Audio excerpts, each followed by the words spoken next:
Aujourd'hui à l'abandon, cette cage aux fauves était l'un des nombreux caprices d'un narcotrafiquant colombien pour sa villa des hauteurs de Mexico. Une demeure excentrique avec jacuzzi incrusté dans la roche. Fin 2008, des policiers faisaient irruption en pleine fête et arrêtaient une quinzaine de personnes. Depuis, le domaine, comme les objets qui s'y trouvaient, sont sous tutelle de l'État. Lors de certaines de nos opérations, nous avons été confrontés à des endroits parfois exotiques, parfois bizarres, d'énormes propriétés avec des animaux. Dans la maison d'un trafiquant, par exemple, nous avons trouvé un ours et un tigre qui n'avaient pas mangé depuis 3 jours. Dans les propriétés des grands barons de la drogue, il est courant de trouver des animaux exotiques. On dirait que pour eux, c'est un symbole de pouvoir.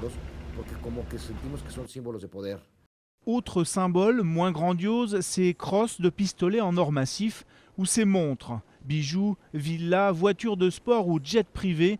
Depuis 6 ans, l'État mexicain a confisqué plus de 114 millions de ces articles en tout genre. Un jour, j'ai reçu un coup de fil des enquêteurs. Ils venaient de découvrir 205 millions de dollars en liquide. C'était dans la maison de ce narcotrafiquant surnommé le Chinois. Il a été arrêté en 2007. C'est derrière ce faux mur, dans un placard bien caché, qu'ont été découverts les 205 millions de dollars en petites coupures.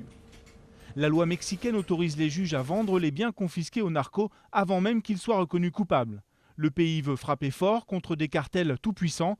Une guerre sans merci qui a conduit il y a un mois à l'arrestation et la mort du plus gros trafiquant local, Arturo Beltrán, même si celui-ci a sans doute depuis été immédiatement remplacé.